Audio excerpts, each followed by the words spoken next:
brief so we have as much time. All right. So we have as much time as possible for our guest here.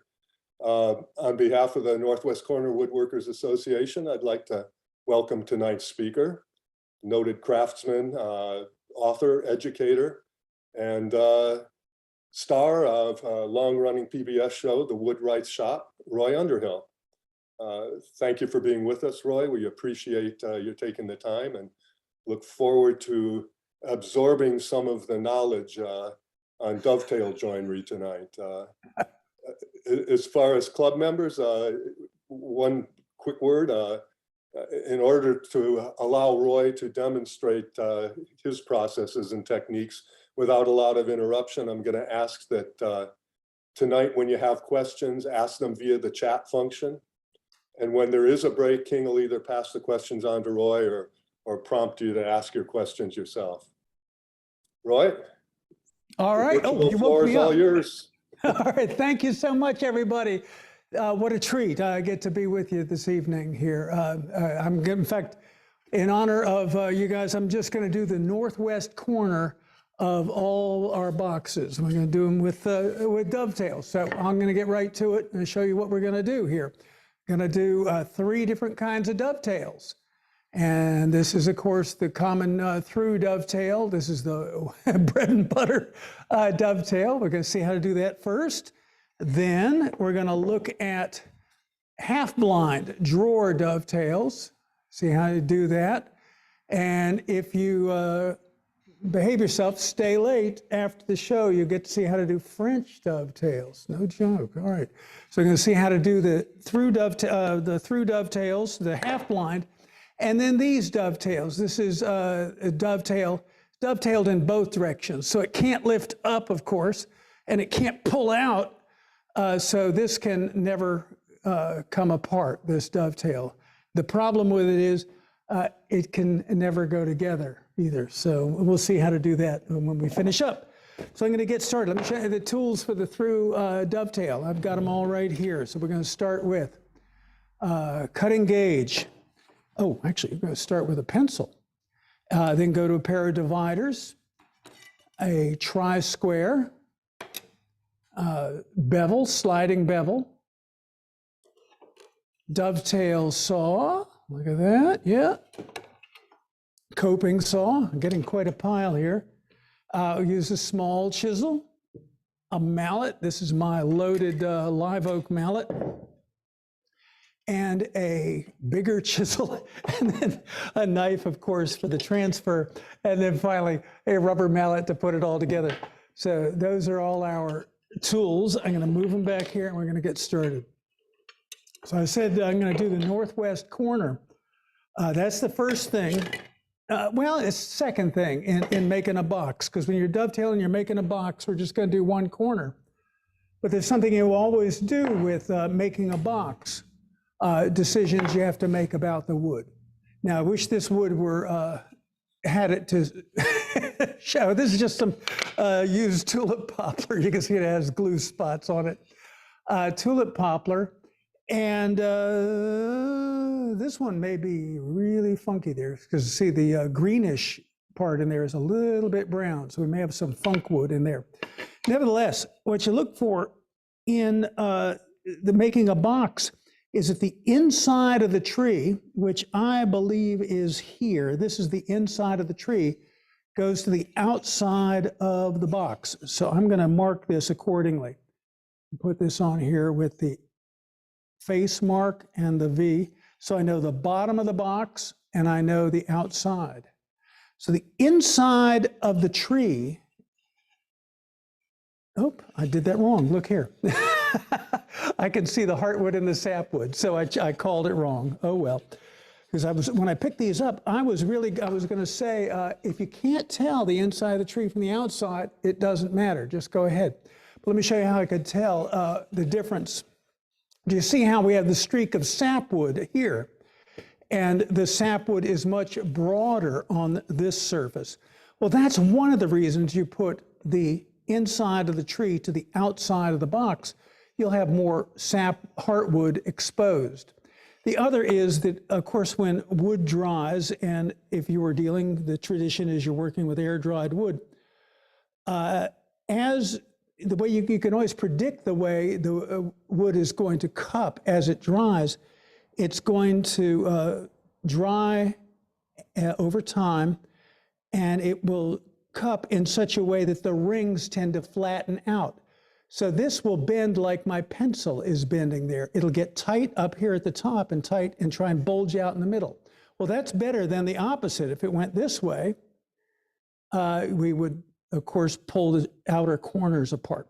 So you put the inside of the tree to the outside of the box. So I'll mark that again with our classic mark there. All right. And this one will look at the same way. I can't tell so much on the end grain, but look at this.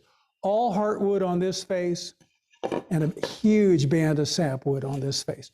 So there's just more heart on the heart side of the tree. So I mark this again as the outside and this as the bottom.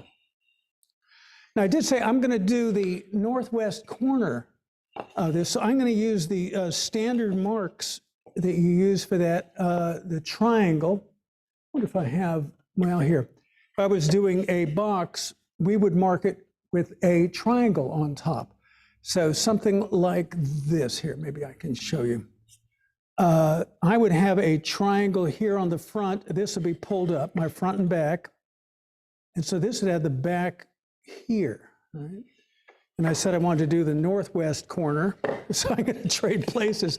And what I would do is, of course, put the two sides together, also draw a triangle on it.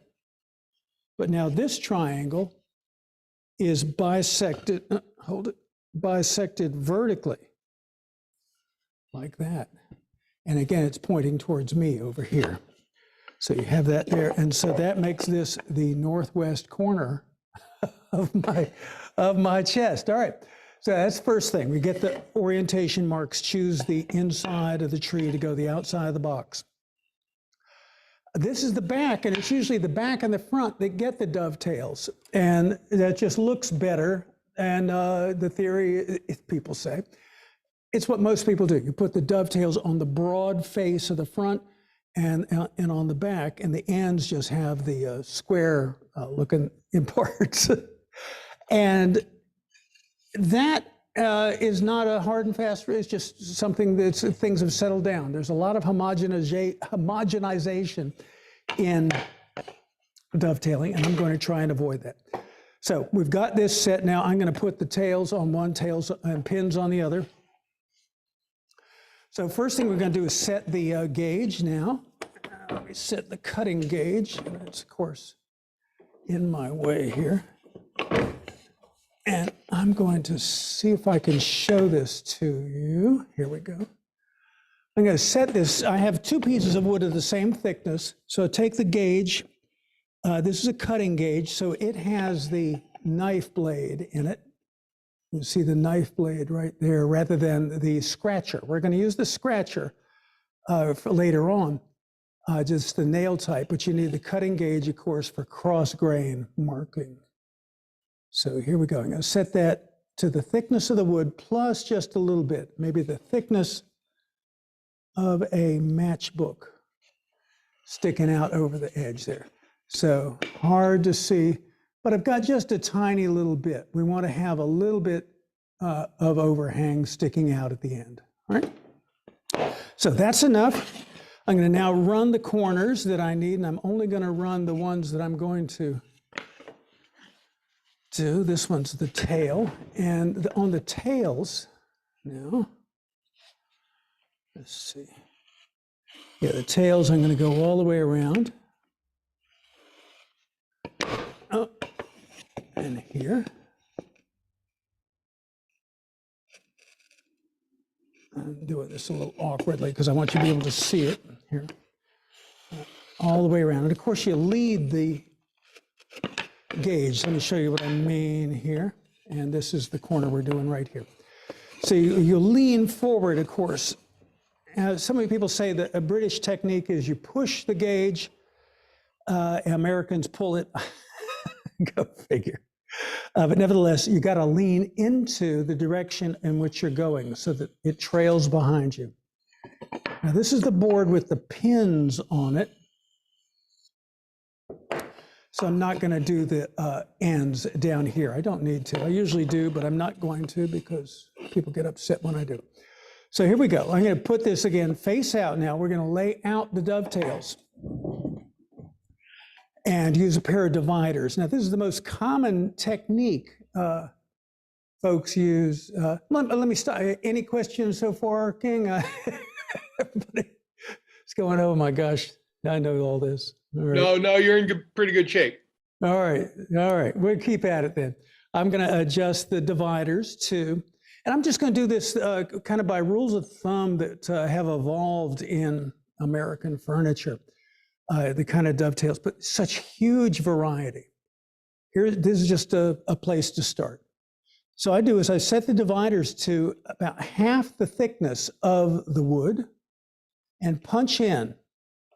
And then punch in. So I've punched in my tail points here. Make sure I'm on the right piece of wood and I am facing out. Yes, okay.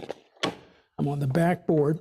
So now I've got I'm going to put a line across here. Usually I do this later, but it'll make this clearer. Put the pencil in the mark, pencil in the dot, slide the tri-square up. So now you can see I've got a starting and a stopping point here on the end. We're going to lay out 3 dovetails. Now the dovetails, the size of them, you see how this looks about, this is kind of a normal looking dovetails for what you get.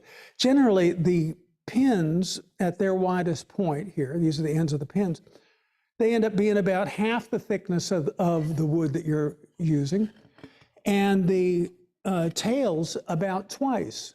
So that, that's just a ballpark sense of what people do on average. All right, so now I'm going to adjust these dividers out to the 3 dovetails. But I'm going to adjust them to overshoot. So this is the method I teach at the school because it's what most people use, and there are lots of ways of doing this, of course. But I want them to learn this so they go to another class, they'll be ahead of the game. This is what most people do. All right, so now I'm going to very gently walk across 3 steps. 1, 2, 3. And I wanted to get to where I overshoot the final line. See how I've overshot by a certain distance? That distance is going to give me this distance here, the narrow part between the tips of the tails there. I'm going to drop that back. I'll give it just a tiny drop back and try again. So you walk lightly. You're just doing trial and error now. 1, 2. Does it overshoot by how much you want that narrowest point of the pin space to be? Yes, it does. So now I'm going to punch in for the money. 1, 2, reset back here, and look, 1, 2. It replicates that overshoot on each of these steps. So, it's wonderful. And it works, of course, whether you're doing 3 or 300 dovetails, doesn't matter. And you can do that now on each of the 4 corners. But remember, if your boards are different widths down here, they're going to have, if they're longer here at this end than they are at this end, sometimes you get a little taper on a big chest there, the calculation's going to be different. So what we generally do is just do this division here, and then hold it on the other boards and just trace it down. Sometimes lay out to it once like that, and then turn it around and do the other end. So you make everything off of this first one. So now, again, I'm going to find my outside. I'm always going to be working from the outside. And I'm going to put on the slopes of the dovetails. So I've got the bevel here. So it's a T bevel, because now it's a T. And that's the way you want it. Set with equal hanging out on either end. And this needs to be within the body, of course. I'm going to look at it and set it to the proper dovetail angle. Exactly. All right, it is now set. to the exact proper dovetail angle. Now, one thing I do here at the school is, of course, confiscate anybody who shows up with a dovetail template. They're confiscated. They go in the back. They get them. I return them at the end of the semester now. So here's the first dovetail that I've done. Hard to see in the grain there. But you see the space there, right? The slope that I've got. And what I'm doing, I'm looking at it. Do I like it? Yeah, I like it. It's fine. Now, second test. Here's my smallest chisel. Will my smallest chisel fit in that space? Yes, it will. You'll see it there. Let me get it to where you see the pencil. There you are. So see how my chisel will just fit in there? So that's about as tight as I want to get it. I could kick those out a little bit more, but I'm going to go with it. Now, I would say, do I know what that slope is? I do not. Do I care? I do not. There's been too much of this exact angles. You know, they had the little template that says hardwood one way and softwood the other way and all that. Huge variation historically in dovetail angles. Now, the other thing I'm doing, making these, gosh, it's hard to see. I'm making the lines much longer. Those 3-inch lines are going to be much easier to follow these lines when they're long like that. So those long lines, you don't stop at the baseline that I put on there with the gauge. I'll be able to tell that's there. And another thing I don't do, even though it would help me this evening, it would hinder me later. I don't go down and run a pencil line through the knife line cut by the gauge. Because of course, that graphite gets down in there and it's going to be there. And it's just, you don't see it on old work. All right, so now time to saw the dovetails. Here we go. So I'm going to get right up in there. And I've got a wonderful dovetail saw. This is an old saw. Let's see who made it here. Originally, well, you can see a Sheffield dovetail saw. But the plate here, as this is called, the plate, Tom Callisto, who teaches with us, he teaches dovetail saw making, he replaced the plate. So it's just this delightful dovetail saw, an old saw with a new plate. And I like it a lot. Let's do some cutting. All right. So here we go. Let's cut back here.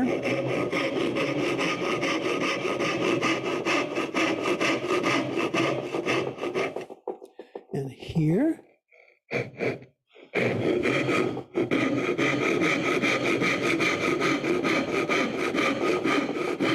And of course, what's critical is that you saw square across. So I'm sawing, it's most important, oh gosh, you couldn't see that. I'm sawing square across on the top. Any deviation this way or this way is big trouble. Something's rocking. Still rocking. Okay, stop.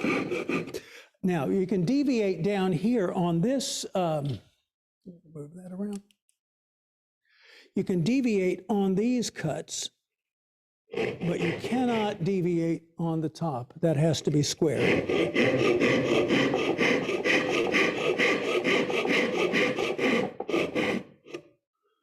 And here, these left-hand cuts are a little tougher.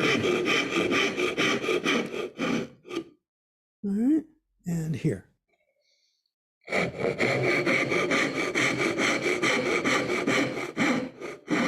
All right, so that's all our dovetails are cut through. That's all the dovetail saw does for us, cutting those. All right, so now we're going to take out the space where the pins are going to fit. So start with the coping saw on that. And get down in here. So get down about try and get you where you can see this a little better. So get down in there. Oh, wrong side. Get down in about 3/4 of the way down. Start going back and forth and turn.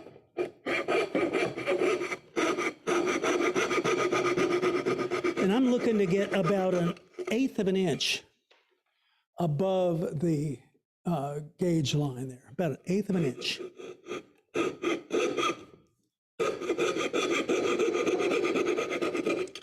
Okay, so that's good. Now we got to do these end pieces here. And because it's now, we're going to do a cross cut, we need to precede the cross cut with a chisel cut. So take a chisel and set it right in that gauge line. There we are. I can feel it. I can't see it. Rock that in and then cut on that side. So we've made a little starting place. And I've got to cut right on the edge, on the waist side of the baseline. And I think let me hold it up here so you can see it real close. Have I done it?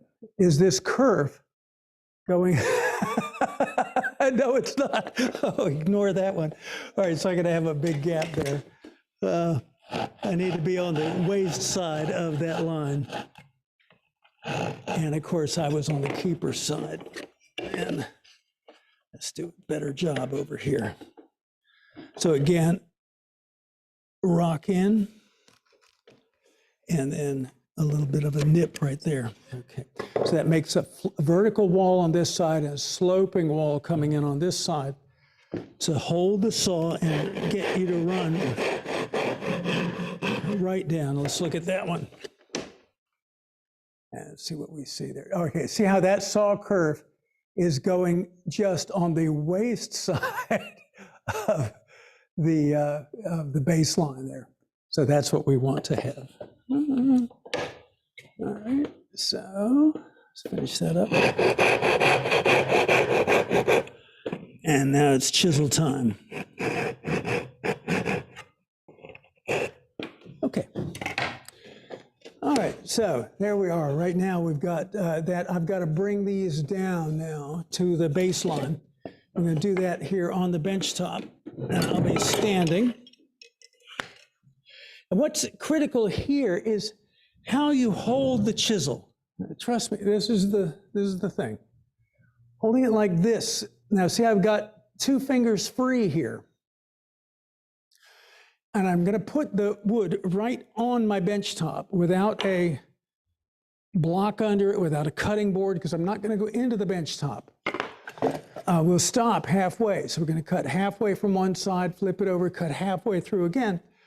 We can tell where the chisel is if we hold it this way. If we hold it like that, you can't, this is, that's for psycho. This is for dovetailing. So hold it like this, and you put 2 fingers on the wood, and it tells you, do you see how precisely you can tell where the chisel is as you drive it in? Even though we're hitting it with the mallet, we can tell where it is. So I can feel that. And now what I'm doing, I'm going to remove half of that 1/8 of an inch on both sides. Don't make the mistake of doing this and then doing this, because you will create a shelf on the other side. You got to now match that on the opposite side. All right, this one's already, I cut to within a 1/16 of an inch, and that's about what you want. So this is really prepared for the final cut. You can think of this, and we'll see more of this later. Think of this as setting up a volleyball for the spike. Now we're ready for the spike. We've worked our way back to where we have just a 1/16 of an inch of wood. You cannot do it if you have a whole lot there. You can't do it well. Make sure the bench is always clear underneath. Hold the chisel like this. All right, click it in, and now down. And I'm angling a little bit, just a little bit, to get an undercut. I'm going to do this one now.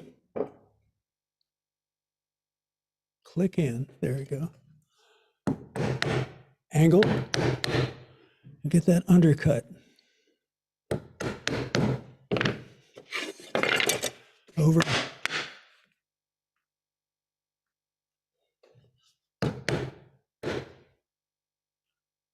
And here. And this one.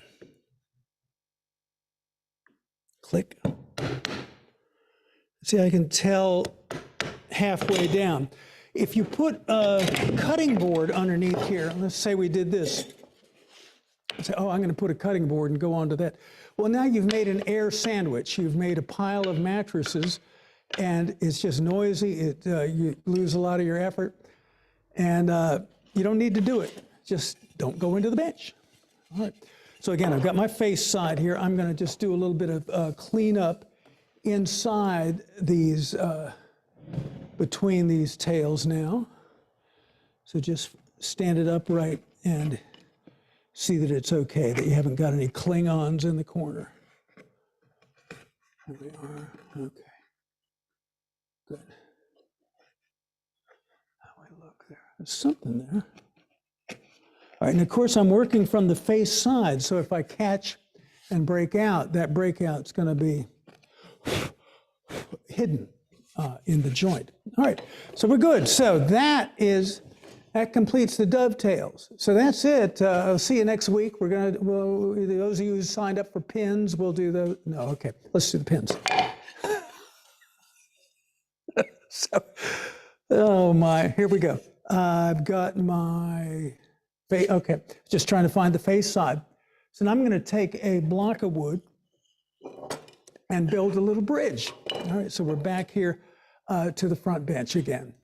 So you put this in the vise and set up a block of wood or a block plane or anything that's parallel sided. And then move this back. And that these are the two parts of the bridge now, the abutments, but we need to now put the bridge itself on. I'm going to sight down and see that I am looking, if we can see it, but nevertheless, I look down these holes and see that, you can see right there how close I am. Well, from the vertical view, you can tell that your back wall is lining up exactly with the inside wall here. So I'm looking down on this. I'll move us over a little bit here. There we go. Okay. But key also is, remember I put into the gauge an overhang, a little excess that's going to make this joint stick out like that at the end of the game. Just a little bit.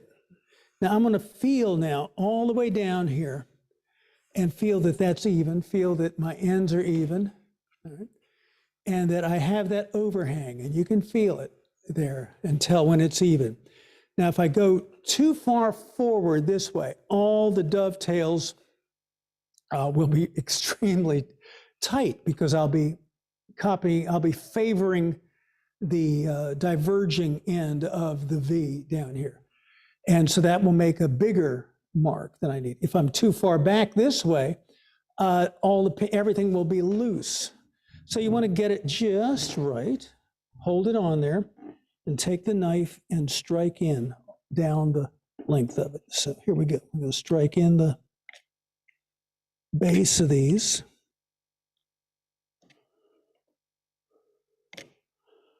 Oh, I didn't get that one. There we go. All right.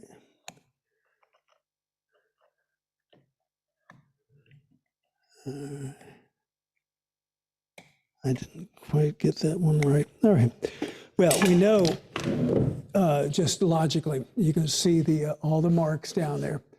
Logically, there's two lines right here. It's going to be the biggest of the two, or the one that makes the pin the biggest. So I can, again, I can drag a pencil through these just so we can see them better. And so it's, oh, that's not, doesn't. It's going to make the pin bigger. That one's going to be rough. Here we go. All right, so we've got that now. All right, ooh, the clock has tolled. I'm going to have to pick it up here. So now these go down. These are drop lines, running them down from the on the face side. Flip over the tri-square.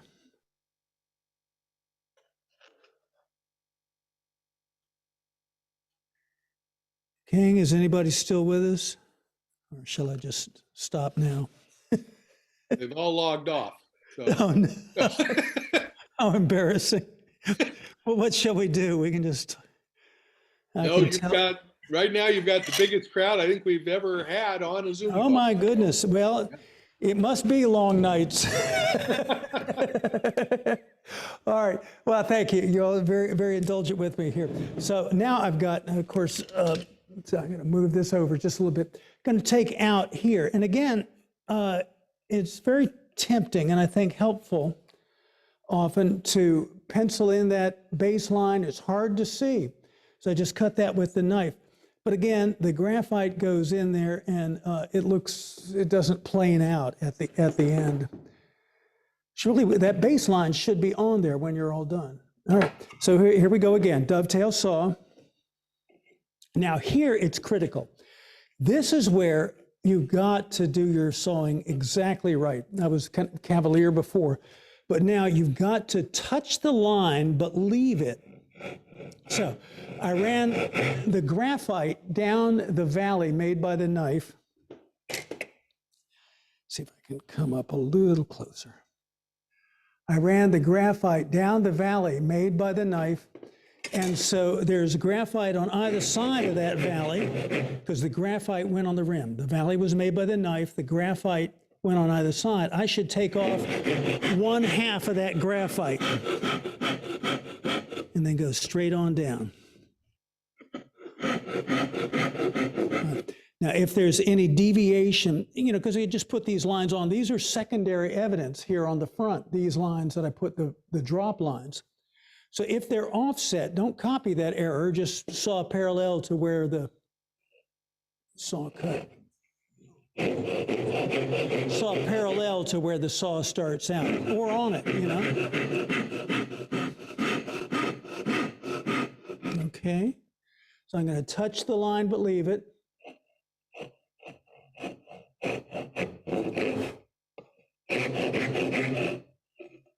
All right, so here I'm a little bit farther out than I want to be. I want to come over a little bit this way, into this. So I'm going to lay the saw down sideways, reposition, and down. All right, one more here at the end. Again, I'm going to tip in at the back end. Now this one here at the end, well here, you can see it down here at this end as well. These end ones, these are the end half pins, they'd be called, because they're sloped only on one face. This is a full pin, half pin.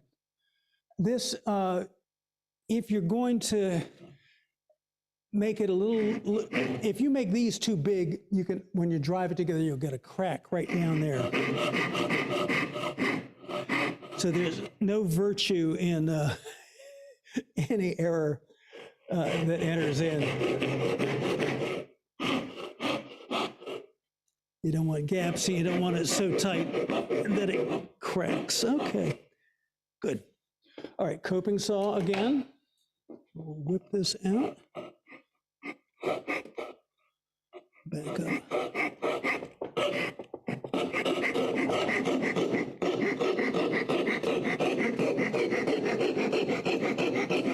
Again, I'm aiming for 1/8 above the line, or 2 steps.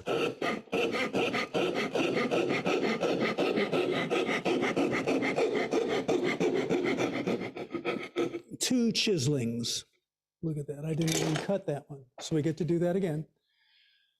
I'm going to turn this towards you and saw it. So you can see where you position the saw. So here I am, got my fingers behind it, thumb against it, little nip right there. Bring it across. And it should be saw kerf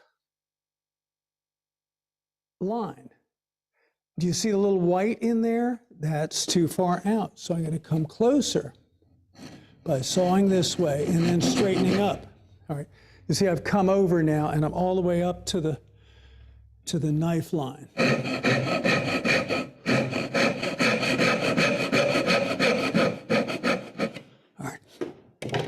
We'll see. We'll see. All right, so now I'm going to finish this coping out right here.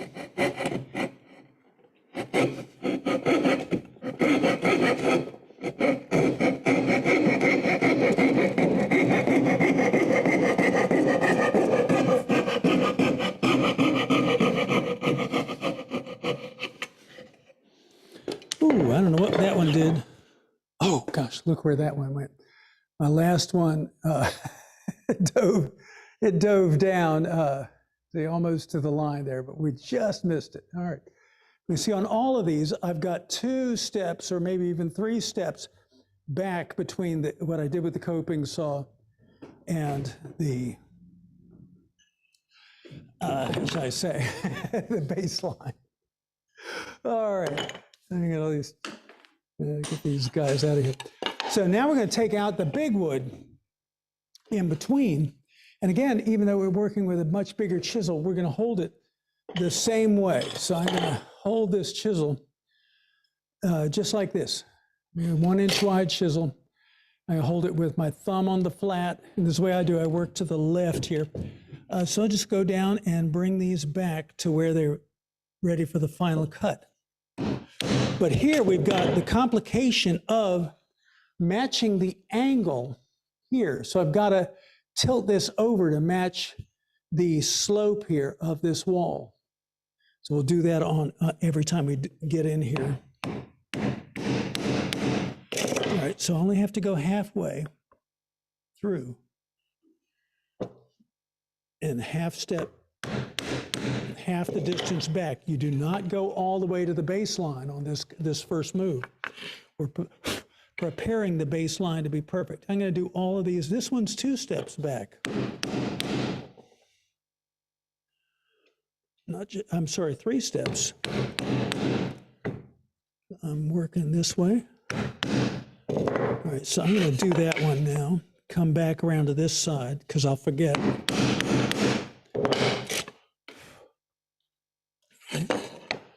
And now we'll do the second step to this one to get it to 1/8 of an inch. Oh gosh. This might be that funky wood. If it turns the poplar turns a shade of brown when it dries up, really exposed to air. This had a different shade of brown, which would be funk in the tree trunk.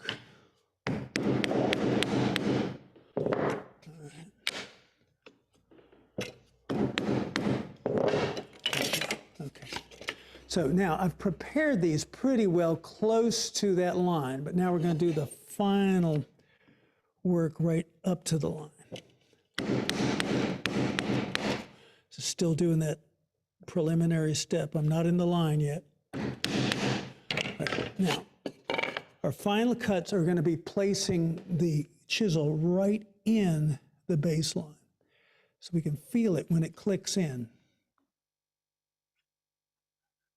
Did I not make it deep enough for it to click in? I didn't.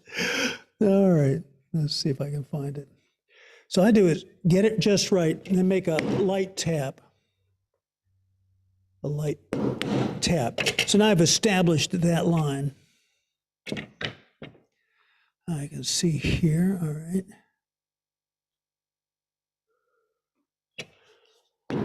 I could hear that one click in.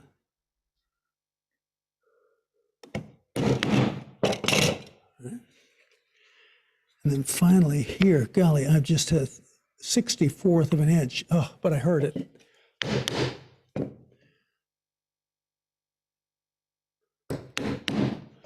All right, so the undercut is essential here. So here I've just tapped in. And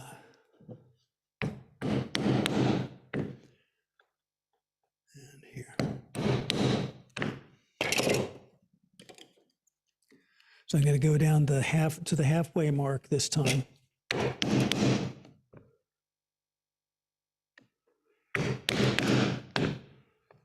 So 2 angles on the chisel, both matching the slope of the pins, but also angling in to undercut. I'm exaggerating there. So let's do it from the backside and make sure the bench is always clear here. I'll get here. Click.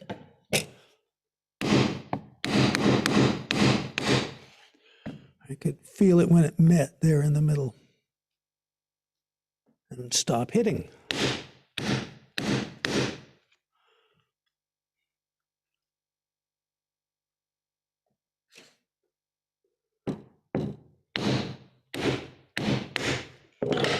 Okay. All right, so now we're going to go back upright. We're going to turn it upright in the vise, and we'll clear out the junk that might be within those spaces. So let's see here, and I'll get you up where you can see in between. Here we are. So clean out between the toes with our chisel. So just start working along. And again, always working from the face side. So if you see a whole lot of stuff in there, you want to push into it and then slice out. So you're using it like you're cutting in with a knife. So the action of the chisel here is pushing in and then slicing to the side. So it's just like getting a slicing cut with a knife. Okay. Take that out. A little bit right here.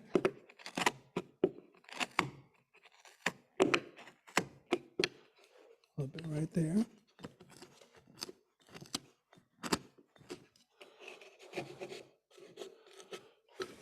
There we go. All right, we're cutting up a happy little tree right in the middle of our shop. Telling folks, any of you guys have, or folks have spouses who give you grief about, or partners who give you grief about having too much wood lying around, not making stuff about it, you just tell them you're sequestering carbon. That's what you're about. All right, so here are our pins. Now we got the pins. Where's our tails? Don't lose them. And one of the reasons we mark these with that triangle is so that each one, of course, is custom made to fit the other. It's an emergent process. We make one element, superimpose it on the other, and then make the other, lay out, transfer the measurements, and do that. All right, so let's put it together and see what it looks like. See whether I had it too tight or too loose. I'm going to tilt this over a little bit so you can see it, I hope. And here you go, as we drive it up. So I'll give you a little bit more room there. And this is going to complete it. And we just do this 4 times and we've got a box. So the way it will work, set this overhanging like farther forward, pull back, and then try to hook it over the back end. So see, now I've got it hooked over the back. So now it's standing all together. I'll give it a little tightness. And then with a rubber mallet, walk on down.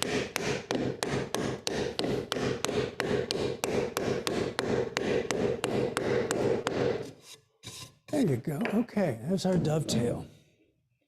So if you have any problems, I've known that if you shoot a dovetail obliquely like this, you don't see any of the cracks, but take a look at it down there. So what you do is, of course, do all these dovetails, glue it up, let the glue set, and then you're going to go down it with a block plane first to bring down the ends, and then go after it with a smooth plane, say a number 4, or 3, Stanley with set to smooth, and take it down the rest of the way.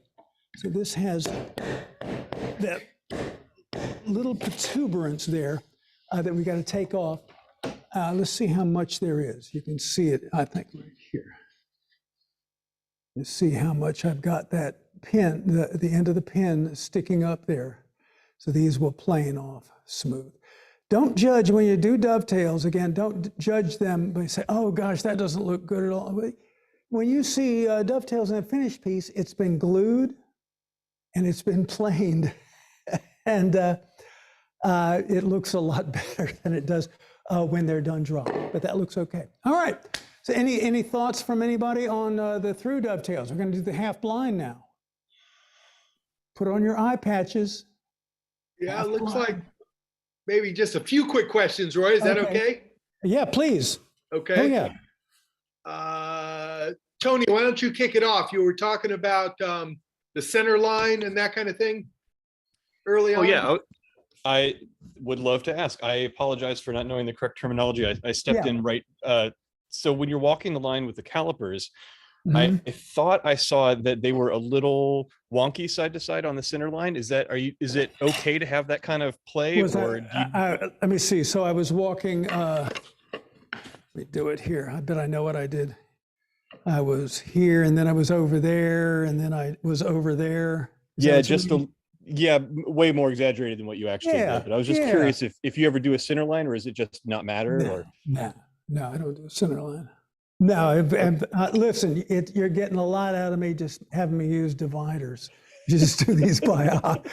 Wait till you see the next one, because our next piece, we're going to do gonzo dovetailing. All right. So this is approved dovetailing. If you did this, the International Dovetail Commission guys would stand there and nod, approvingly. All right.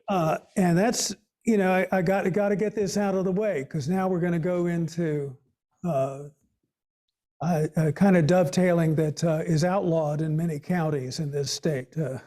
So I think we're good for Whatcom. Yeah, no. So I don't run a center line, but there are so many variations, as you do. What I'm showing you is the way I do it. If I had to do it. That's the way I do it. That's fair. Thank you. Yeah. Anyone else have one, a question or a thought? Grant, you had a question about miter saw in your steady hands. Do you want to? Yeah. So every so often, if I have too much coffee or whatever, I get a little bit of a tremor in my hand. And I saw you making those very straight and very accurate cuts. And I was thinking, there's no way that I would be able to pull that off 100% of the time. But I do have an old-fashioned, box-style miter saw. Is that an acceptable crutch? You won't be able to set that up for end grain, though, and you're cutting down the end grain of the board. So that wouldn't work. And maybe you're using you say you're drinking coffee and caffeine. Remember, this is alcohol-powered woodworking. Got it. So that may be the issue right there. Wrong fuel. Yeah, I grew up in a shop where you drank while the glue set. So. Okay. Oh, it's great. Did you really? Oh, how cool. Yeah. Well, that's one thing we do here is we will use the hide glue, the hot pot hide glue. And I just learned this year they've stopped making the old fashioned glue heating pot. So.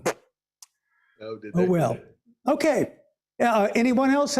Something on through dovetails? We'll move on to the half blind. They won't take as long. Believe me. Yeah, one other quickie here. Tony, you had a question about angling the chisel too. Oh yeah, I'm sorry. I forgot that I asked that.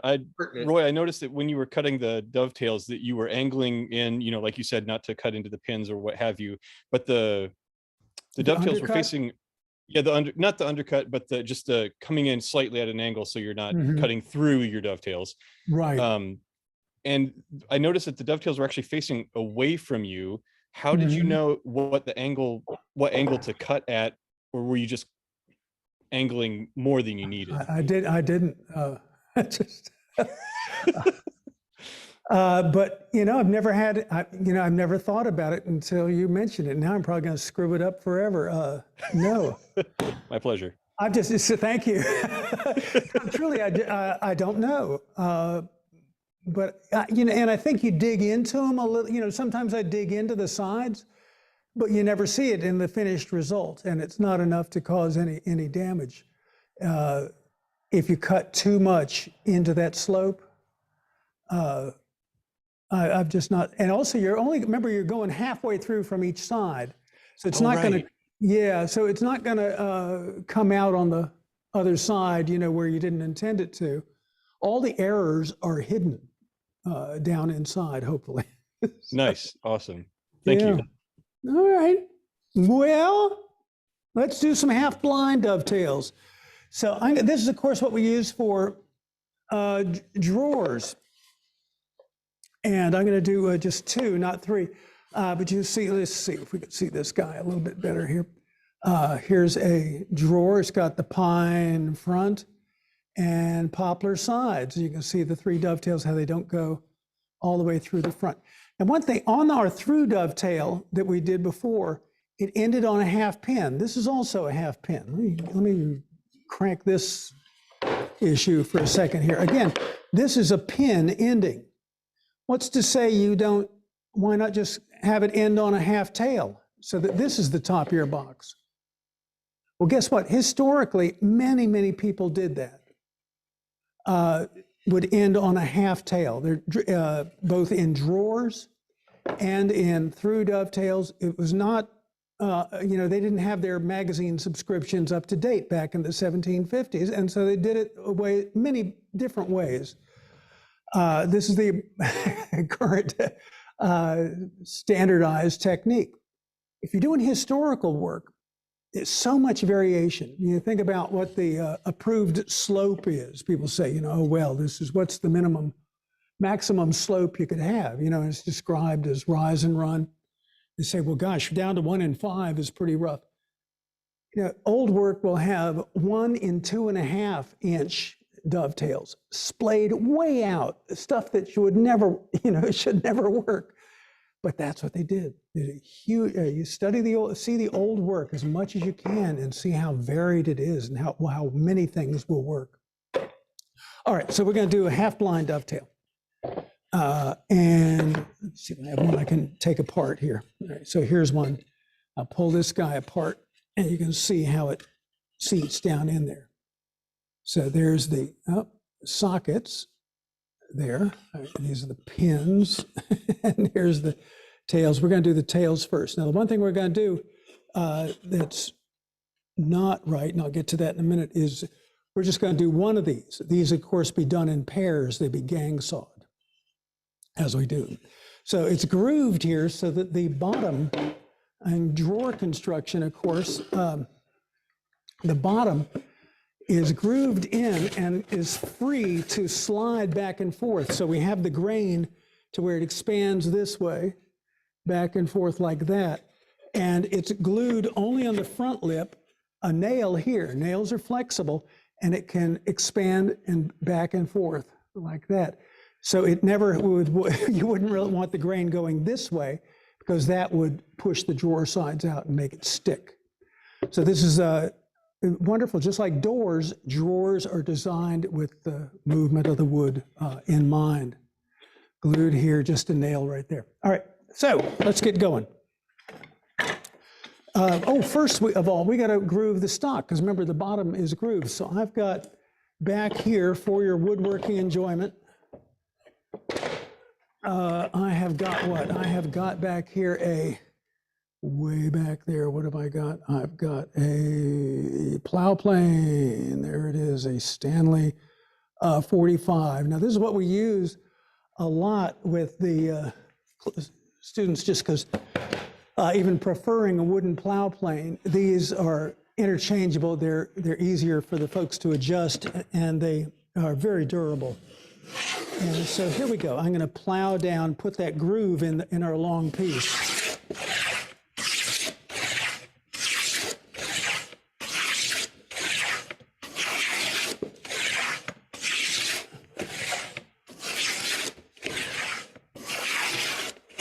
All right, almost there. There we are, okay. So now we've got the bottom side, the sides grooved all the way around. Now there's something on the width of these grooves. I said I was going to do gonzo dovetailing and I will live up to my promise. But first, let's see about that groove. Here's the groove on the inside. You can see here now. The groove goes into the corner, but we don't see it on the outside. Why?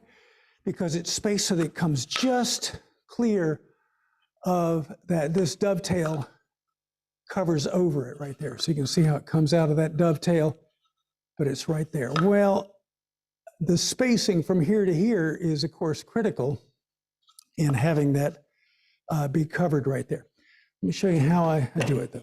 All right. So I get one and a side here. All right, I'm going to do this corner. All right. And I'm going to set this here in the vise. Good.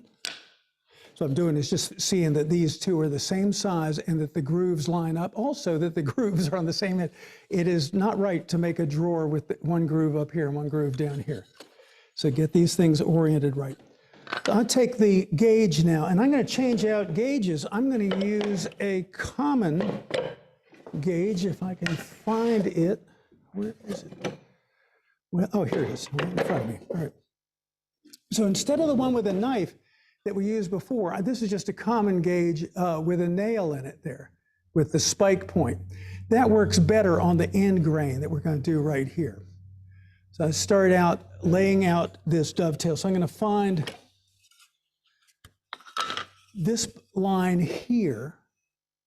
So we have an extra baseline on it. We're going to have this line here, which is the limit of the ends of the tail. So I'll set this to about 3/4 of the way, 2/3 of the way, 4/5 of the way across. And this works a little better, a little more visible than I said.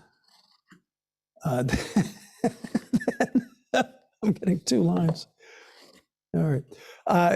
A line down there on that face. Now I'm going to take that same setting and run that all the way around this piece, all the way around. So I've marked how deep the dovetails can go into the front of the drawer.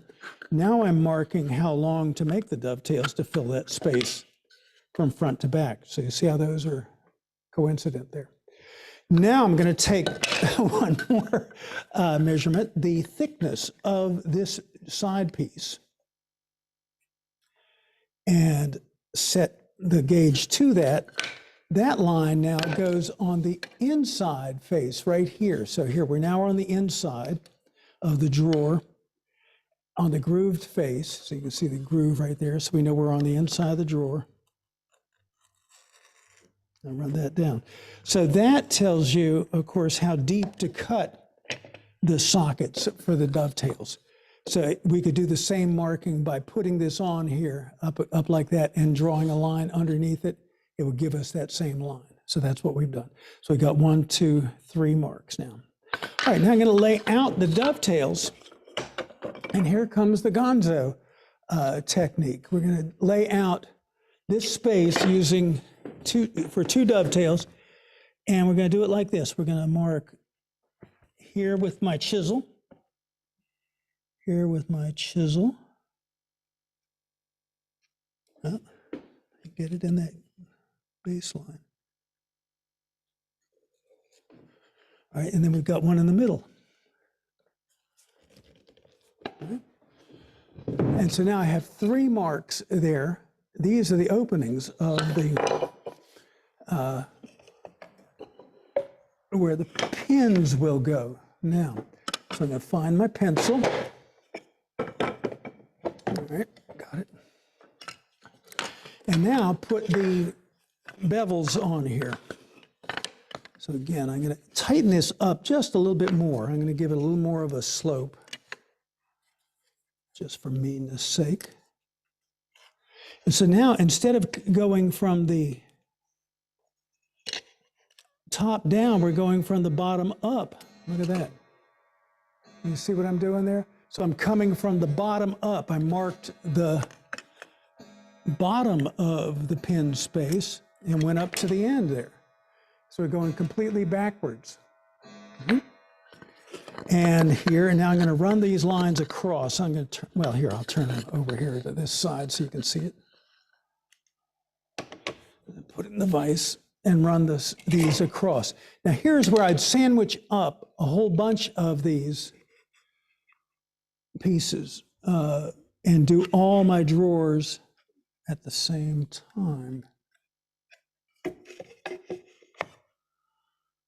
So we would lay these out and gang saw them. And you can do a bunch, you could do, well, you think about it. It depends, because, if you do use a saw like this, you can gang up, maybe 8 or so sides. But if you use a saw like this, you can do about 80 at a time. So this is the way we speed up the work here. But we'll just go ahead and do one. All right. So, well, I tell you what, I'm going to use that saw and we'll see how it does. Let's see how many strokes it takes to do a cut now. All right. I'll move this out of the way. So I've got my big saw here. All right. And we'll set it there. All right. And one stroke. All right.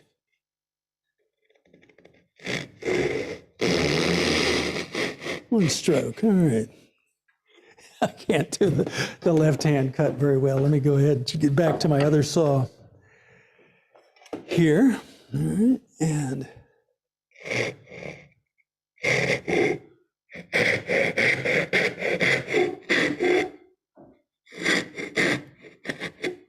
now remember I said one of the criteria of the dovetail layout is that we have to be sure that the chisel, this is going to leave room for our smallest chisel. Well, because we use this chisel to lay it out, we know it's going to fit. All right. So let's take this. Let's not. I'll tell you what. Here we are at this stage. We're going to continue with our gonzo technique.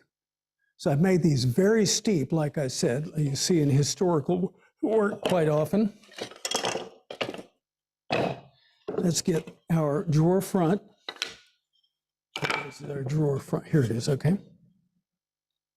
I'm going to transfer now using, again, a technique that in all the books, have that talk about technique in woodworking, they say this technique should never be taught. It is used only by show-offs and charlatans. All right, so I love it.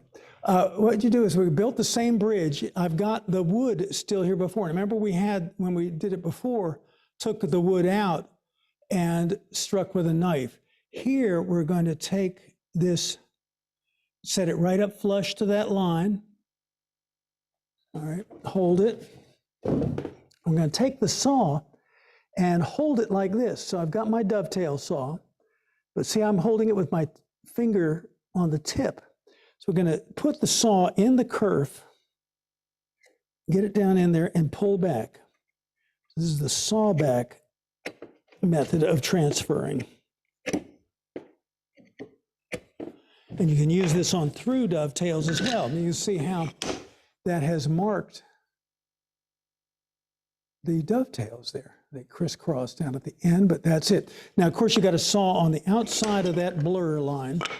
So I'll put my drop lines on the inside. And this is kind of overkill because you could probably saw straight for the 3/8 of an inch that we're going.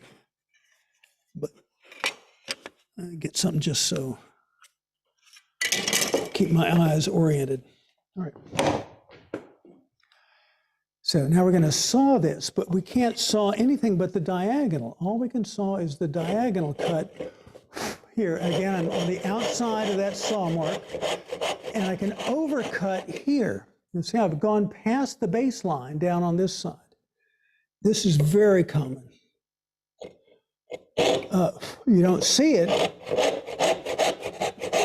Again, I'm touching the line but leaving it. That's the rule. Touching the line but leaving it, cutting on the waist side of the line. So there's 2 of them.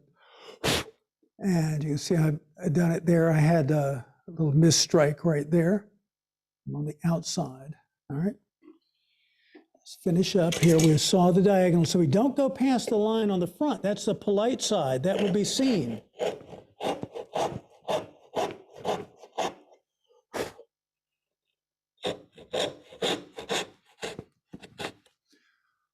Now, some people, I saw this, I'm so, gosh, I missed that. Some people saw like this, set it down on the bench and saw into it this way as well to do this. But nevertheless, you're going past the baseline there. Now, if you look in a drawers, if you go to a nice person's house and say, gosh, you know, could I look at your furniture? You say, I want to look at your, oh, do you want to look at my drawer? No, I want to look in your drawers. You will see, if you look way in the front, you'll very often see overcuts there. See any overcuts down on the inside? That's just the way you do it. A little diagonal there, and it's never seen unless you stick your head down in the drawer. So that's all the sawing we can do is that diagonal. Now let's take the wood out. I'm going to get my hold fast here and set this onto the hold fast. So this is sits in the bench top here, you can see, and I'm going to hit it down. I've got it again to my left as I work because I'm right-handed. Strike that down, and that's holding that just perfect on the bench. So here's our clear out. A little different technique, but also similar principles. We're going to start a 16th of an inch away from the baseline and drive straight down with the chisel. Now I drop it over, so I can go from this position. You can see how I'm holding it. Let me move that back. Holding it like that for the first cut. Then just drop your hand down and split out the chunk. Went a little deep there. Okay, so on the first cut, you're a 16th of an inch away from the baseline. On the second and all subsequent cuts, you're going to be right in the baseline, exactly. Get right in it and right down. So now you've got enough of a shelf that you can be assured that you're not going to go with the wedge action of the bevel push past the baseline as you're supported. All right. Tip over, split. So this is real wedge and edge woodworking. The edge work is cutting the grain, chopping it across the grain. Now here's edge. And now we do wedge. So it's wedge and edge woodworking. Stop short of the line. All right, now here, again, I'm going to get right up close to it, but not on the baseline. One cut and split. Oh, I keep split. Trying to split too much. There we go. So now in the baseline.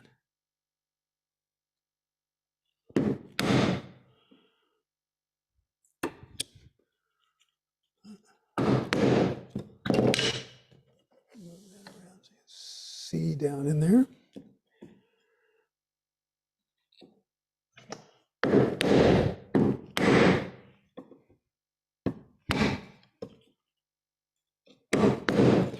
Very systematic, isn't it?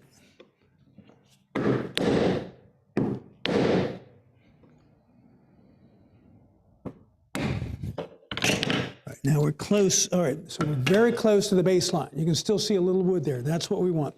So I'm going to release the hold fast by hitting it on the back end. Now we'll stand this up right in the vise and clear that out the rest of the way with the smaller chisel. So I can see, here, I'm going to turn it again so you can see it better.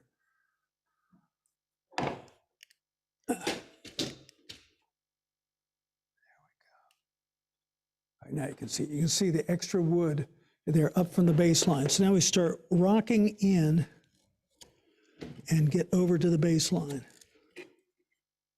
And just twist out into the corner, to here.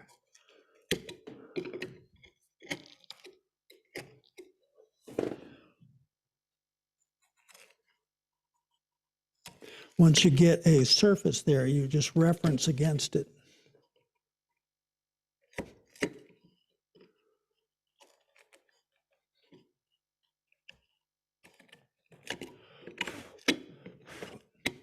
And, oh, it's so funny. The question you asked about the walking straight down that middle of that line, and I made attempted humorous comments in regard to that. You just see so many different standards. We don't have the economic pressure that the craftsmen often did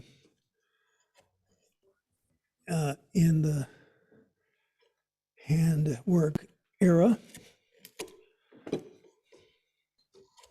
I broke that out. Okay, there we are. And you see folks working to interesting levels of precision or lack thereof.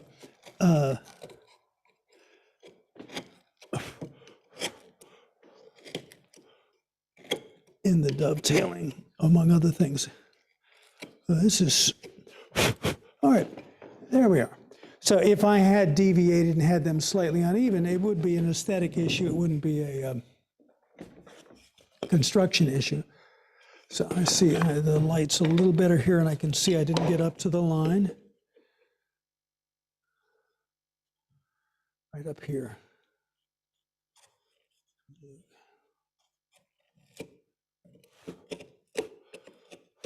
All right, there we go. Boy, that's rough. But nevertheless, that's hollowed out now. So very much time has passed, but we're now going to get back to the dovetails on the side and finish them up. So let's do them here again. And I do them this pretty much the same way with one little change. We can push in right on the line, in on that side.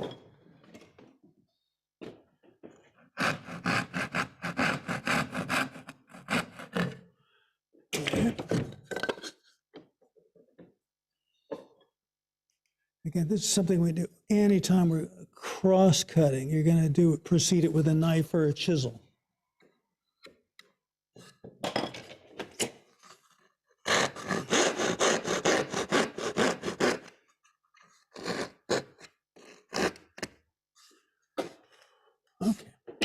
Now we got to take out the middle. So we got everything on the ends. We got to do the middle now. So you can see we have that piece right there. So this is how we'll do it. Take the chisel and set it in there and do one hit. And from the other side, one hit. And that now has driven that pin out. You hit it with the end of the chisel to drive it in and then pop it out with the side swipe of the chisel. And now you've got your dovetail. All right. So let's put it together and we'll see. So we've got to do this, of course, a lot of times to make furniture. But nevertheless, we're going to get this finished up and move right on. Well, let's see what everybody thinks about it. And let's see if it's going to work. You can see right overcut right there. And I'm going to tell you, I was a very, very good woodworker back in the days of low-def television. Let me tell you, high def is not your friend. Okay. So I've learned is I can move out at an angle and it looks better that way. All right. So let's drive it in.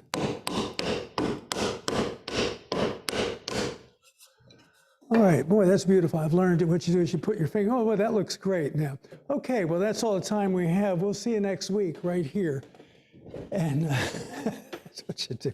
Nevertheless, that's our dovetail, our half-blind dovetail. You can see where I went past the lines right there. And there you go. All right. So any thoughts on the half-blind? I remember I promised, though, ooh la la, I promised to show you French drawers. So French drawers sometimes do something that seems hard to figure. You look like this on the front, but if we look at the back end, sacre bleu, qu'est-ce que c'est? Psycho killer, what is that? Look at the way the dovetails, they actually crisscrossed on the way in to cut them. And you see it on the other side as well. So you see this often in French furniture. What's the deal? Well, it's the way the drawer, it cut like that. Here's a standard drawer. Here's the one with the long dovetails. This one, you pull out and you still have, well, you see the back of the drawer, but this extra bit sticking out here keeps the drawer from falling on the floor when you get all the way to the back end. So the French drawer is more revealing, but yet gives more support. So, whereas Anglo drawers will just, you pull, and they fall right to the floor. All right. So crisscross dovetails, pins cut in these things. So anybody still with us out there? Yeah, we're all here. Okay. Any thought on that? That was gonzo dovetailing. That was cool. David Scholl, you just had something in the chat. You want to bring that up? I had a quick question about why you chiseled the half-blind dovetail sort of across the grain instead of just sticking your chisel in the knife line and going right with the grain into the pin. You could just stick a chisel. In other words, you paired the pins up to your knife Right. line on the front of the drawer. Right, instead of real just- close. Yeah, instead of just driving straight in. Wouldn't that help to You could do prevent it. overcutting? It would help if I could see better. And like a fool, I decided to contact lenses. Still, but yes, you can. If you can do it that way. In other words, just keep going all the way down to the line. Is that what you were saying? Yes, that's what I do. Yeah, you can do that. Sure. I generally turn it up and finish it the other way though. And but For what reason? I like your way. I like this way too. So, but yeah, that would work. Why stand it up? Perhaps I'm driven by teaching. It's easier for the students to do it that way, and it seems legit. But I don't know. When you get it up this way, this is where you're going to put it together in any way. It's already up in the vise.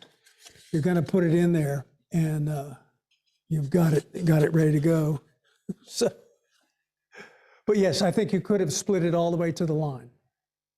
Yes, Thank you. and obviously that's what you do. So, and it's good. All right. Anything else on drawers? And we're going to finish up with the mystery dovetail. Yeah, one more before you move on. Please. Bill, do you have, you want to mention what you wrote here in the chat? Bill Pierce? Yeah, if you have a harder wood and more pins and tails, it's more likely that the two pieces won't fit together and won't actually be driven together. Could you describe the process that you go through to sort of fine tune that fit until they do? If they don't, gosh. So if you haven't been, quite Yeah. accurate enough with your sawing that they go together without breaking. Generally, you push it, and it's going to leave an impression on the sides of the dovetail. So you can push down, and the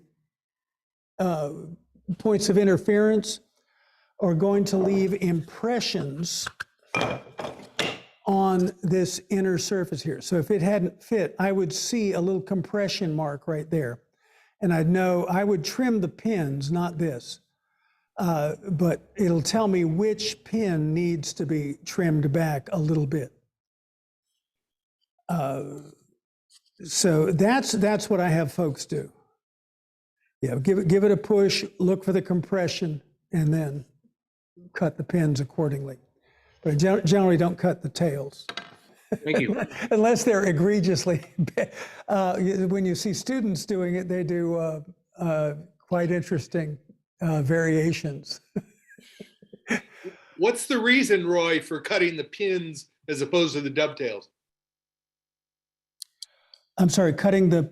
Why do you say cut the pins or trim the pins? Why? It's just easier to get to. Okay. But often, if these are not cut square, after we've been doing it for a while, you don't even think about it. They're going to go together. So what I see, though, of course, with students here, let me show you here. If a tail is not cut square, I have them square it up like that, shearing down there to do so.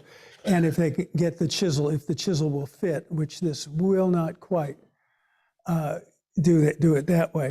And generally it works this way because you can see the 90-degree, judge it better, and trim that should it need to be done. So that but generally it's faster for me to, so I can see the pin and just get there and quickly down the grain and that in.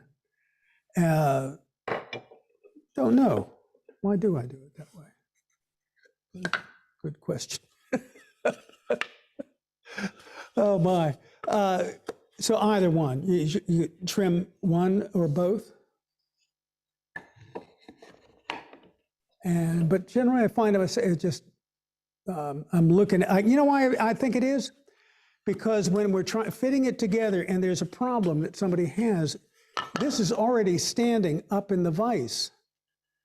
So here it is, it's in the vise, and I'm having them push down on it, fit there, say, okay, see where it is? Oh, okay, I see it's this one. And then this is already in the vise, and I can just go and twist, and it's out. Got it. So I guess I have to think about this. I don't know. You forget why you do things. So, all right, that's half-blind dovetails. Big fun. But now, here we go. One last foray. Let's see what our time has. I'm an hour and 20 minutes in? Is that right? Holy cow. I am sorry I've taken so long, everybody. Oh, well. You're a lot quicker at it than I would be. You're on West Coast time, though, so that goes faster? I don't know. All right, let's do it. All right. Everybody, for whoever's left, we're going to do this. They're going to look at making this dovetail here that is dovetailed on both sides. So it's dovetailed this way and dovetailed this way. So it can't lift up, it can't pull out, so it can never come. Oh, crap. Okay. Let's look and see. So here it is. It's called a rising dovetail. So it rises up into place like that. And it looks like a dovetail on the face. So it's like, it's a prism, how shall I say, a prism shape, but it's sliced obliquely. And it rises up in there to fill the space. And that's how you make the mystery mallet here. You see, it's just two of those types of joints on either side of a mallet head. So it makes this very irritating mallet that seems like it can't go together or come apart. Well, that's just two of these rising dovetails. Now, this is a very weak joint. It's difficult to cut. Its only purpose is that it serves to irritate other people. And thus it's the perfect joint. So let's go ahead and do it. So here, I'm going to start the layout now. Take the two pieces and set one here, just mark the width of it. And I will mark now the width. Here, all right, I got it. Got to be pretty on with this. And now down here on this face. So I'm going to start with this part right here. And we'll use it to lay out the other part. So now I've got these lines down.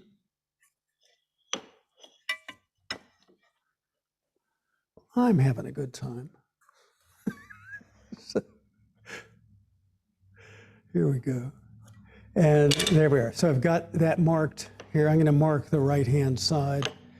And this one as well. I'm going to mark it back as far as this will go. And what I like to do is leave it no mark on the back side.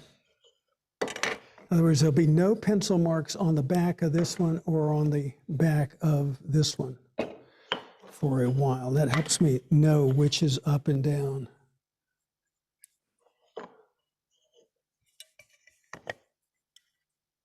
So essentially what you do, I will put one mark on the back. What you're doing is marking these as if they were magically pushed into one another. You're marking that shadow line, whereas if one were pushed all the way in, that's the shadow line that would be there. And there we are. All right. So now I'll take the gauge. I'm going to take my common gauge that I use here, this one, and mark this about halfway. Well, it looks like it's already set about halfway down. Yeah, okay. I'm going to do that, run that across on the far side. So this is the exit side here. So I have marked down from the top about halfway down. I'm going to put that same mark on this piece.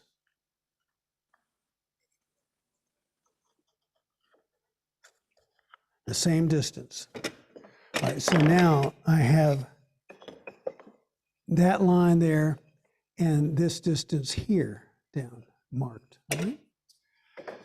So from that point on the front, on the that halfway down line, coming up, I'm going to set my bevel to a pretty steep angle. And a little more. Actually, I won't set it quite as steep as you might. You want to, the steeper it is, the harder it is to cut, but we want to get this done. But it looks better. You get a more acute angle. All right, so see what I've done? I've just marked up from that halfway mark. And I've done bevels coming up. And you'll see why a steeper bevel is more impressive. So here now, on this one, I'm going with the same angle, but it's starting much deeper. So really we're putting, if you can think about it here, on the front side, we have a pyramid sunk halfway down. On the entrance side, we have a pyramid sunk all the way down. Same pyramid, same shape, same width, it just sinks in deeper. Here it is sitting halfway up. So now from these points, this is where we derive the lines on the top that looks like a dovetail.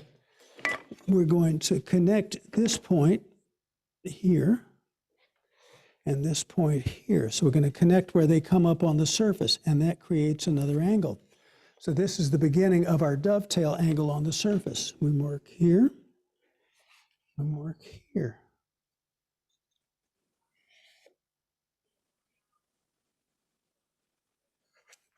Okay.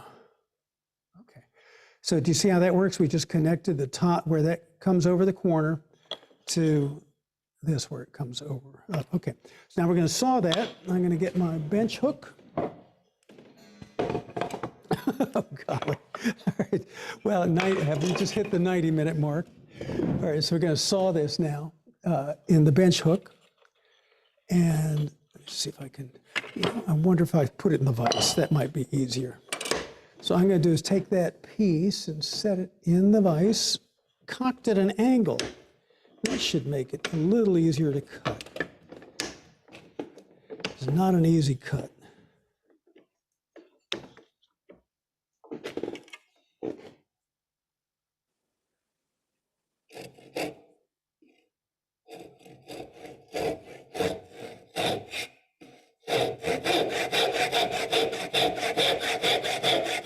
So on the near side towards me, I'm cutting down to the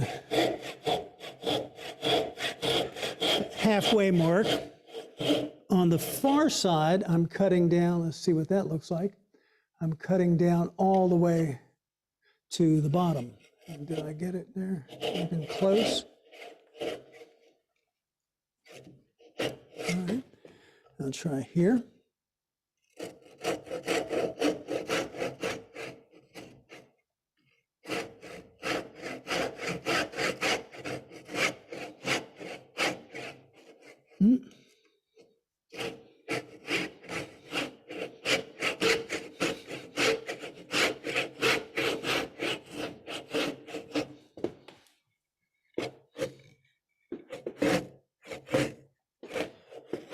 It's going to be rough. Okay, so now I'm going to cut a couple of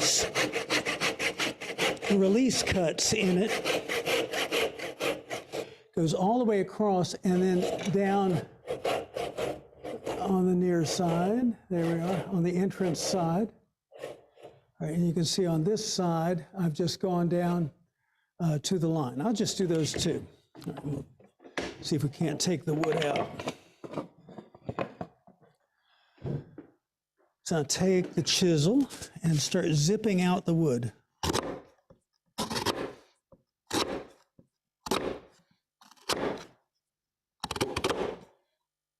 There was a zip.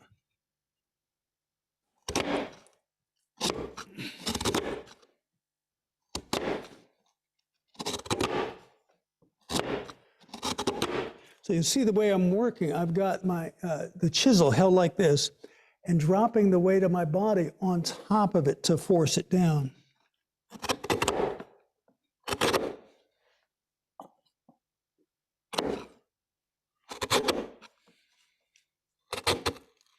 Okay, so here I want to get right to that line.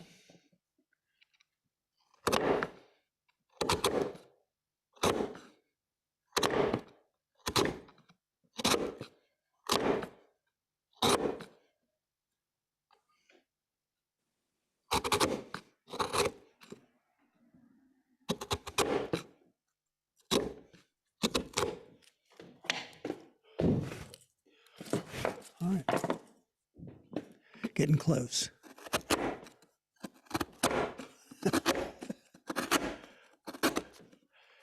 Now this doesn't, the one on the entrance side, this side right here, it doesn't have to go all the way, you don't have to lay it out. I'm laying it out all the way to the bottom just because it goes faster. I don't have to cut a step in the adjoining piece. But it's a little awkward that this getting down to this knife edge. See, this is going to be a knife edge down there, and that's hard to achieve.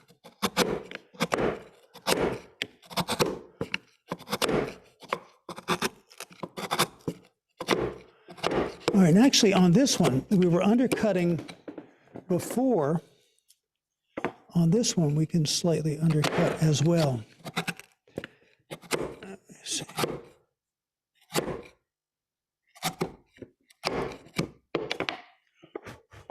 And here. The saw cut went all the way down.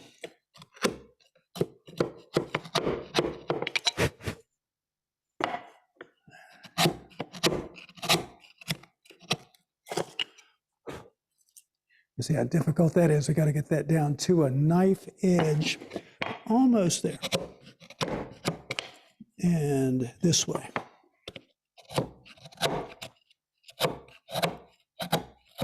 All right, I'm going to call that done. We'll see. Now, if you want to, you can hollow this and do that undercutting in the middle. this won't be seen. It'll make it go together easier. So just a little cut extra trimming in the middle. You certainly don't want a hump there.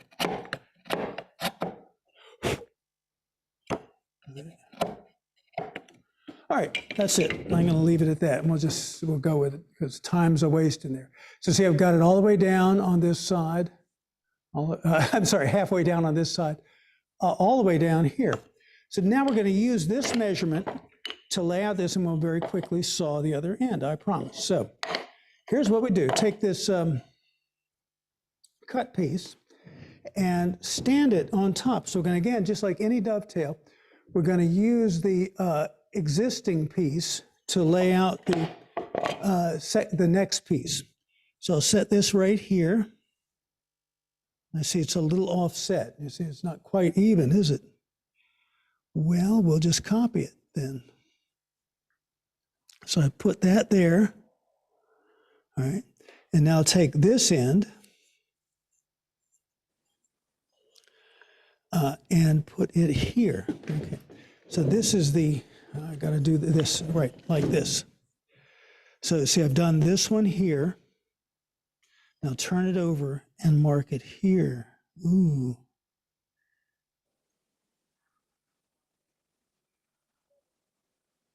And there. All right. Now these come down.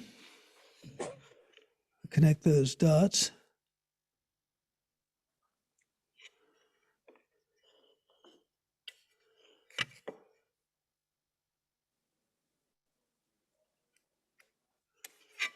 So see, we've copied that on that space onto here.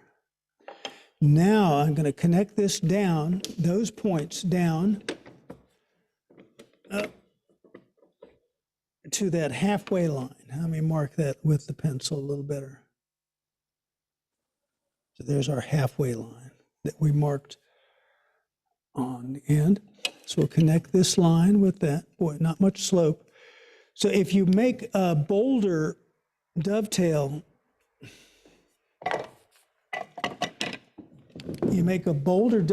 coming up. I'm going to get a tenon saw now. So I've got to get just a little bit bigger saw to get down. The dovetail saw will bottom out. So I'm going to saw this down. Oh, and one more line. I'm going to put one more bevel line right here. So I'm going to connect this point here. So this is that back slope. So we're going to put on the equivalent of this slope now is going to be here. So we're going to go from this point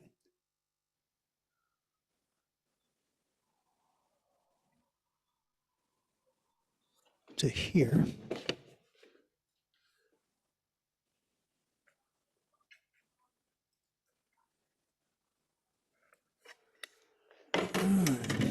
I think I'll saw the back line first.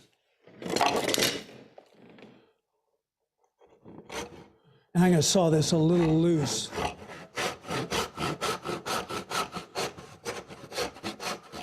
I hope.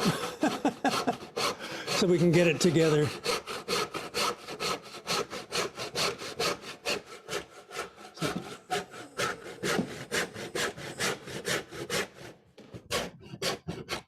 All right, yeah, I am sawing it a little loose.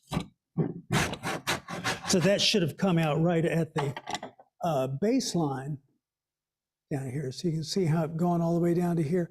That should have come out there, but I've had to cut in a little bit to free it.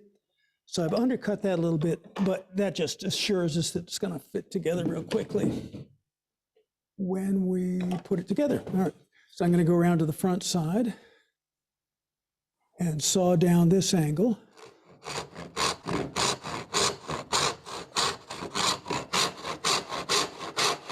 So you always saw this first and then this one second, so you don't split off.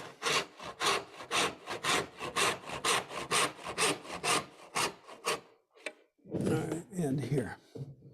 So your long cut first.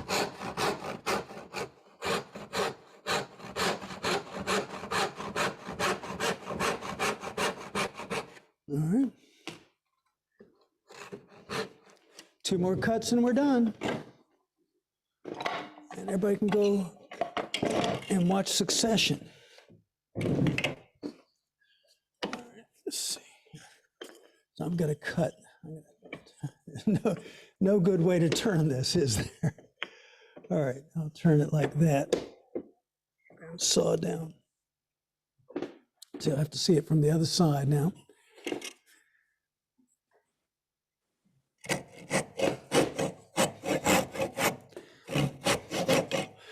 So this is the process. I recommend you just do it like this on your first one out.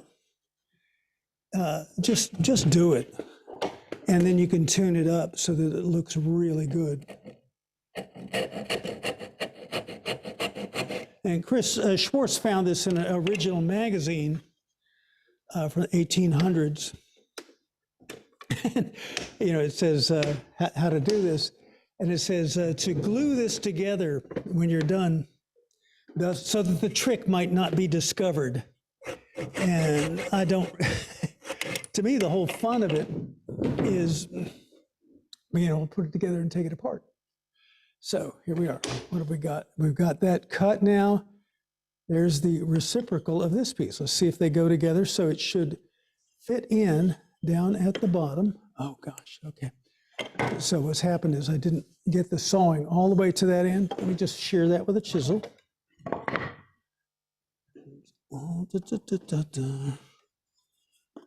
Shear a little cross grain shearing action down inside there. Let's see. This should look cool. So let me get it so you can see it. So shearing it over to where that saw cut should have gone.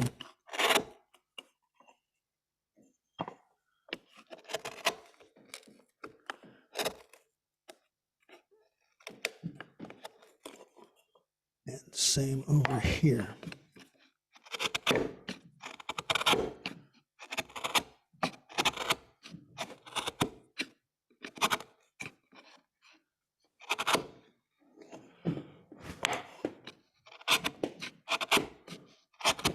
So I know that other piece goes out the full width, and that full width is all the way to the pencil line. So you can see if I'm short of the pencil lines, I'm not going to be able to get it in there.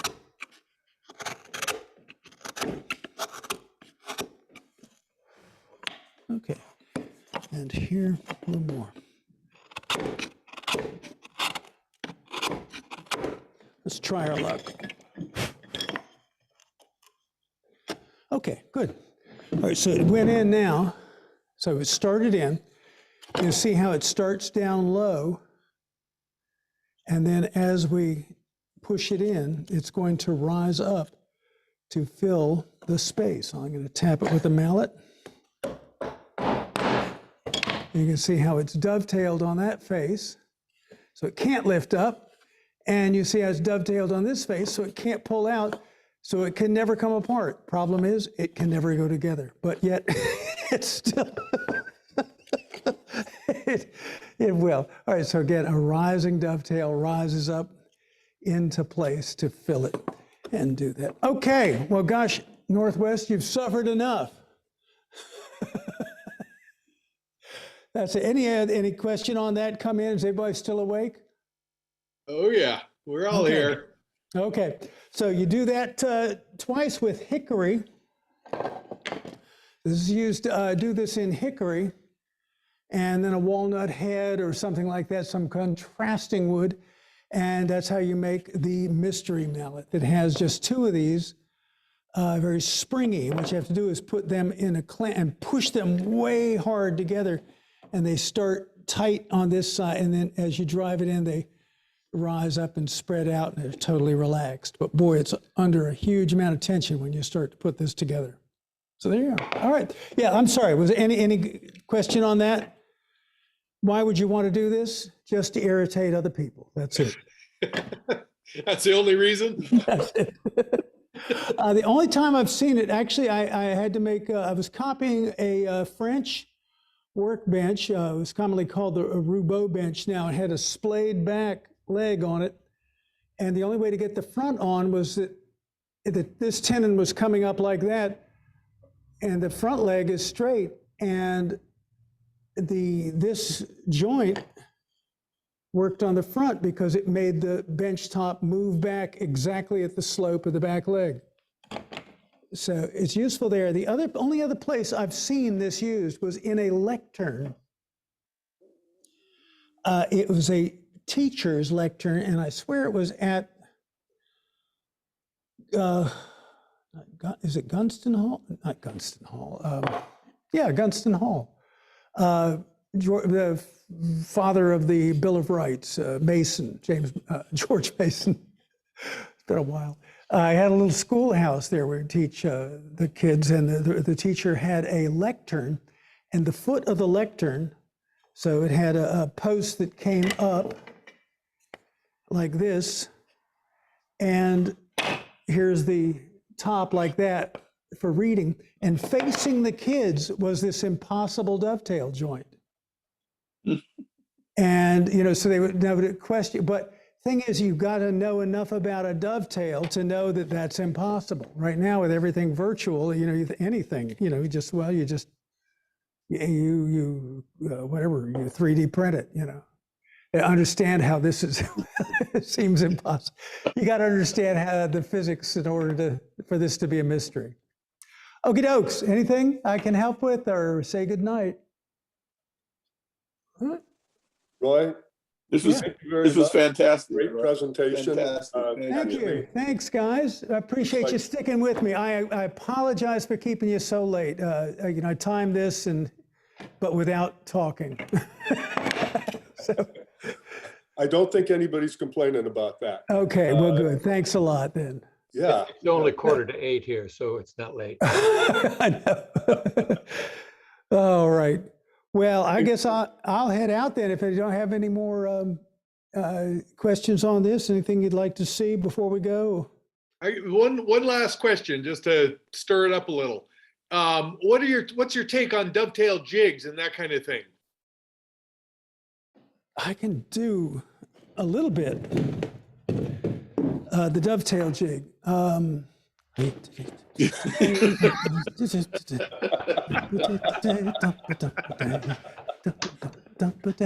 that the one? That's the one. You right. know it well. Yeah. I had a guy brought in a bunch of, he said they were biscuits. They tasted like wood to me. I don't know. Everybody's crazy these days. Doesn't make sense. Holy cow. You're going to have a lot of people. You're going to have a lot of people out there in their shops tomorrow trying some of these dovetails, but you're going to have even more people, I think, out there sharpening their chisels. Yeah. Oh, okay. Yeah. I did sharpen before this. That helps a lot. So, okay. Well, good, guys. Any last chance? How about one more dovetail? Let me show you one more. This is fun just because you're my friends. This is the little grease pot, and I didn't know if I was going to have saws binding on me. So I have this puzzle pot. Here you can see it's got this hourglass dovetail butterfly. So here's another use of dovetails. And this is what I keep the mutton tallow in to put on the saws and all kind of tools. So you see, so you see how it opens up. You swing over to the side, but it's still not open. Wait a minute. What's going on? Okay, so what you got to do is push back here, and then you could swing it aside.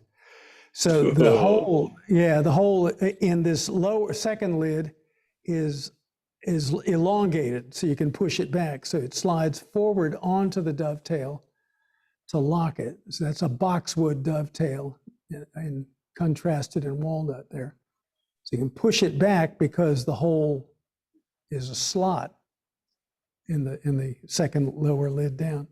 So to close it, and there's the tallow inside there. And this is an old one. I said somebody had a collection of these, so apparently it was very common. And then this locks it up. So it's a tallow box with a dovetail in it. Okie dokes, but that hourglass tells us the time is going late. So I'm going to sign off, guys, and say, and gals. So how many of the female persuasion are in your group here? I wonder. I saw a few. Let me greet my comrades here. Speak up there. Who we got? I'm here. Uh, Carol and Osterman. I'm sorry, say again? Carol Osterman, female. Carol Osterman, thank you for joining in. It was wonderful. I hope you- Christina Keenan. Hey, Christina. All right. Sisterhood. Yes. Linda Van Valkenburg. Oh, splendid. All right. Sasha. Sasha. All right. Well, very good. Well, good turnout. Christy. Wow. All right. And Sue Ellen Everhart. Well, you got a good bunch, and I've enjoyed being with you. So, but I better let you go. So, thanks a lot. I'm going to head out. We've enjoyed it, Roy. We appreciate Great it. show. Good night. Thank you. Thank you. What fun. All Thank right. you. All right. Thanks, Roy. Okay, they're gone now. Boy, what a bunch of. Oh, sorry. Bye. Oh, boy. What a character. I guess we've got a little bit of business to run through. Yeah. Gary Couchman, are you there? I'm here. All right. We have some new members present tonight. Well, we do. I don't know if they're all still in attendance. We have 4 new members in Whatcom County, and there's James Vies, Eric McRory, Doug Hinsman, and Grant Doby. And I think Grant left early because of his family. So just like to check if James is on there. Yeah, can you hear me? Yeah, go ahead. I just, yeah, I only had a chance to join the last 20 or 30 minutes or so. Unfortunately, I had commitments at the other end, but it's a pleasure to join, and interesting to see the chisel work right off the bat. And I shout out to whoever's commenting on that. I'd probably slice my hand open. Well, James, we've recorded this one, so you can go back and click on it on our website to look at it in a few days. Thanks for joining. Yeah, thank you. How about Eric? Eric, are you still there? Oh, I guess he had family business too. Eric was really interested in this one because he grew up watching Roy Underhill on TV, on PBS. So Grant, I'm sorry, Doug Hinsman